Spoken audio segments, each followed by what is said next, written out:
So, there is no specific form in which an arbitration agreement is required to be drawn.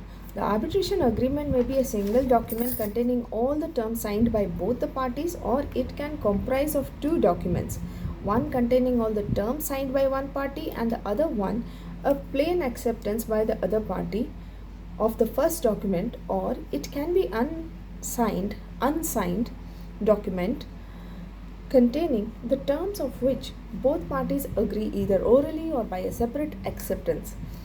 Arbitration agreement may be express or can be spelt out by implication, or it may be referential incorporation. Atlas Export Industries versus Kotak and Company, AIR 1999, SC 3286. Every arbitration agreement must be liberally construed so as to give effect to the intention of the parties. The wider the ambit of the arbitration clause, the broader will be the scope of the arbitrator's jurisdiction. The Supreme Court has held in Renu Sagar Company versus Electric Company, AIR 1985, Supreme Court 1156, that whether a given dispute comes within the scope and purview of the terms of the clause itself is a question of what the parties intend to provide and what language they employ. Where an arbitration clause uses the words any dispute as to the validity or construction or execution of the present agreement shall be decided by arbitration, it has been held by the courts that the ambit of the arbitration clause was wide enough to include the question of limitation. The word execution in the arbitration clause means, in the context, the entire range of performance and enforcement of the agreement.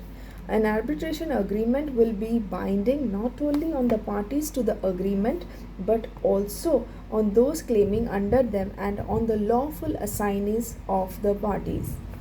Under the present law, certain disputes such as matrimonial disputes, criminal prosecutions, questions relating to guardianship, about the validity of a will, etc., are treated as not suitable for arbitration.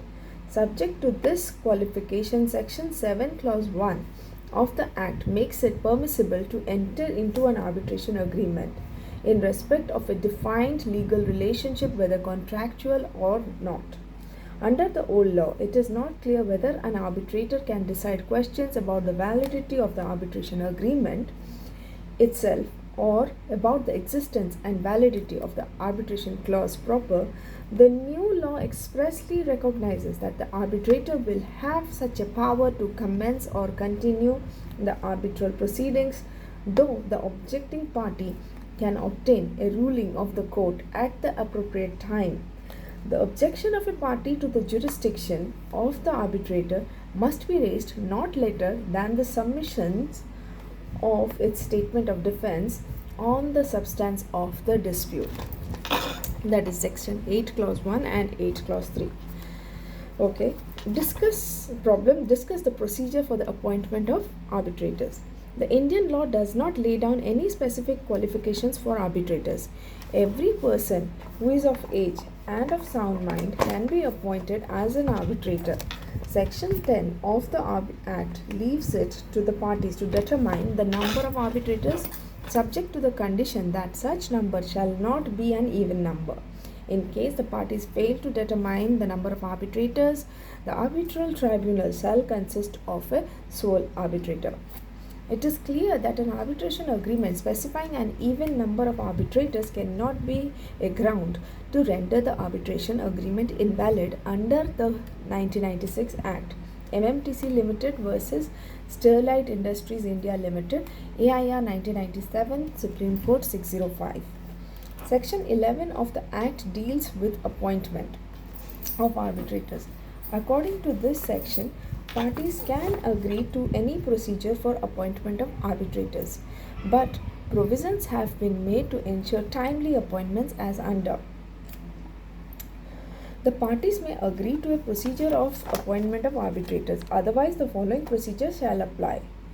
Arbitrator could be of any nationality, Section 11, Clause 1. In case of an arbitration with 3 arbitrators, each party shall appoint its own arbitrator, and the 2 appointed arbitrators shall appoint a third arbitrator who shall be the presiding arbitrator, section 11 clause 3. If within 30 days the parties fail to appoint their arbitrators, or the arbitrators fail to appoint the third arbitrator, the arbitrator shall be appointed by the Chief Justice or person institution designated by him at the request of a party. Similar procedure is also applicable for appointment of a sole arbitrator. If parties fail to agree on the appointment of a sole arbitrator within 30 days, the appointment shall be done by the Chief Justice or a person institution designated by him. Similar procedure also applies when the procedure agreed by the parties is not acted upon in time. Decision on appointment of arbitrators by the Chief Justice or person institution designated by him is final, section 11 clause 7. Chief Justice or the persons institutions designated by him would have due regard to qualifications of arbitrators agreed between the parties.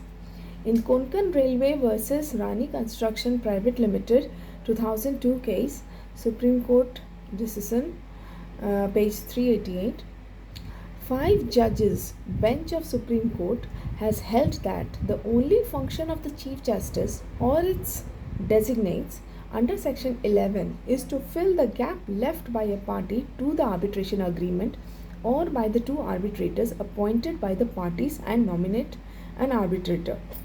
This is to enable the arbitration tribunal to be expeditiously constituted and the arbitration proceeding to commence.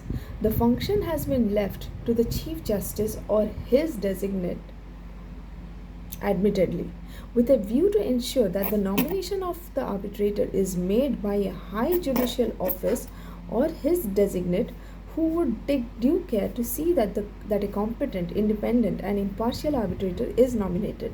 The Supreme Court also held that the grounds of challenge under Section 13 would be available even in case where the Chief Justice under Section 11 nominates the arbitrator.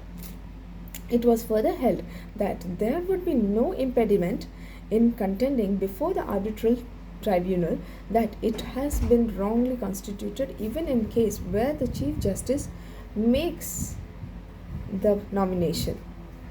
In view